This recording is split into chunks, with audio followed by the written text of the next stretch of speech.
Zimbabwean voters go to the polls tomorrow. The presidential election will mark the end of a troubled power-sharing government.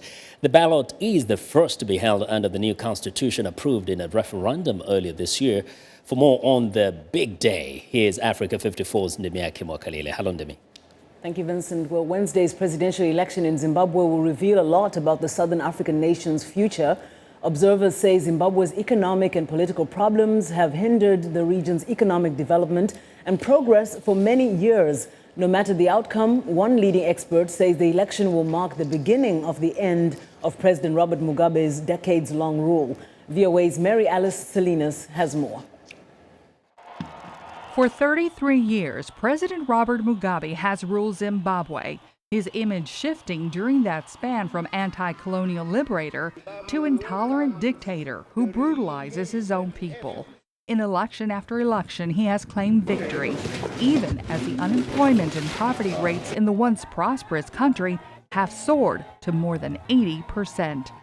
So why do international experts say the July 31 election process should move forward, despite reports that it is rife with problems and stacked in favor of Mr. Mugabe and his ZANU-PF party? I think that it is imperative that they move forward because the conclusion of these elections, whatever the outcome, set in motion the beginning of the end of Robert Mugabe's tenure as president. Former U.S. Assistant Secretary of State for African Affairs Johnny Carson says the new constitution adopted in May limits a president to 2 5-year terms. And while it is not retroactive, it does start the clock ticking for a leader who is almost 90 years old.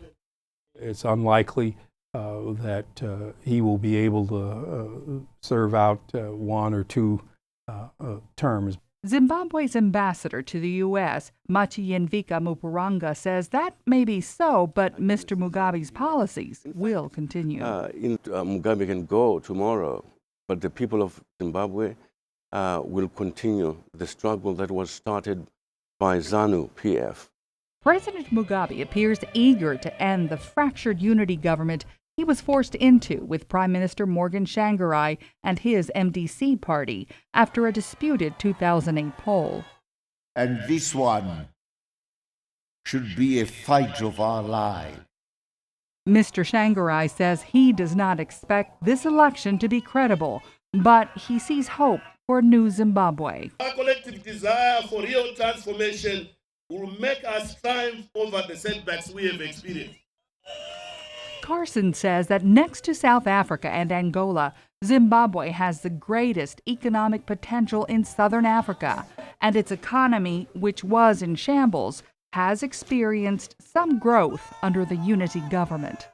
That is one reason why international leaders say they are eager to see the isolated nation rejoin the global community, not only to benefit the continent economically, but to allow the millions of Zimbabweans who have fled their homeland to return. The broadest goal of everyone to see Zimbabwe achieve all of the economic promise that it has, and that the long nightmare of economic suffering and dislocation be brought to an end. The question now is, how much longer will President Mugabe hold on? Mary Alice Salinas, VOA News, Washington. Well, joining us now with more perspective on Zimbabwe's elections is Blessing Zulu of VOA's Studio 7 radio program. Thanks for coming to our show yet again, Blessing. Thank you so much, Ndimyake. The pleasure is mine. Thank you. Maybe if you could just start off by giving me your analysis of the package we just ran and some of the issues it touched on. Well, I think basically it's a summary of what is happening in Zimbabwe at the moment.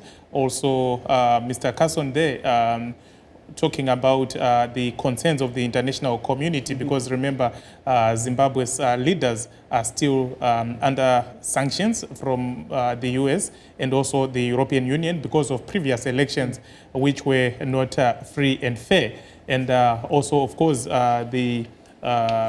all the parties represented in the package telling us about their views ahead of this historic election tomorrow. And of course, some officials, not everybody, including President Mugabe, they're a handful or at least a couple of hundreds. Speaking about going forward, and really a lot of attention on President Mugabe himself, whether he will, be elected or re-elected, fairly or otherwise. President Mugabe just gave a press conference not too long ago. What did he say, and what did it reveal about how he feels about these elections and the outcome?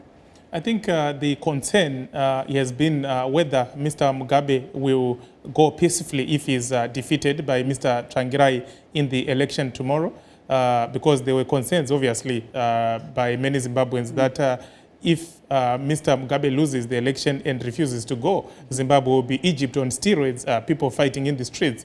But Mr. Mugabe said he's going to step down peacefully, but this is not to say that he's not confident that he's going to win. He said that he is confident that he will win, and he's also dismissed the claims that this election is going to be rigged. And unlike last time, I understand there's a lot of peace. What are you hearing about the level of harassment this time? Are the police or the state security agents out in full force like in previous years? Well, this year there's not been a lot of violence that is happening. But of course, we are hearing from Mr. Tsvangirai supporters that in the rural areas, there's a lot of intimidation that is going on, where the village heads are said to be telling people to line up with their residents tomorrow morning and go with them to the polls.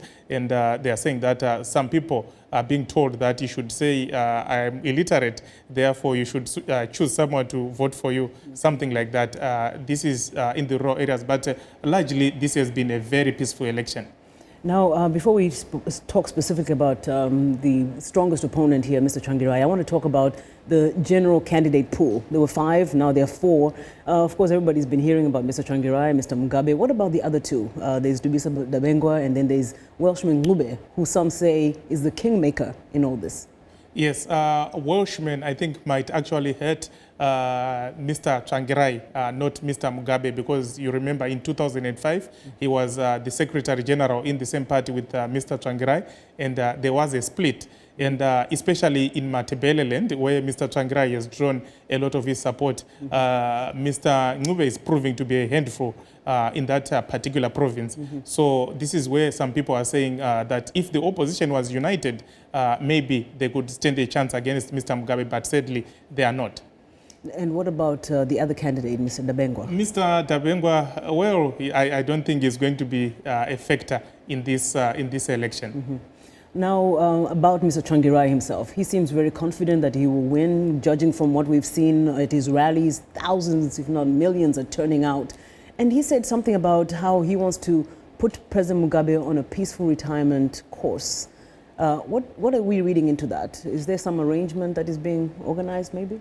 Yeah, I think the problem has always been that, in Africa, you can win an election, but going into State House or becoming the president can prove to be a bit problematic. It happened in Ivory Coast and in some parts of the continent. So I think Mr. Tsvangirai is afraid that there are some hardliners in ZANU-PF and also senior members of the military who have said that they are not going to salute Mr. Tsvangirai or support him.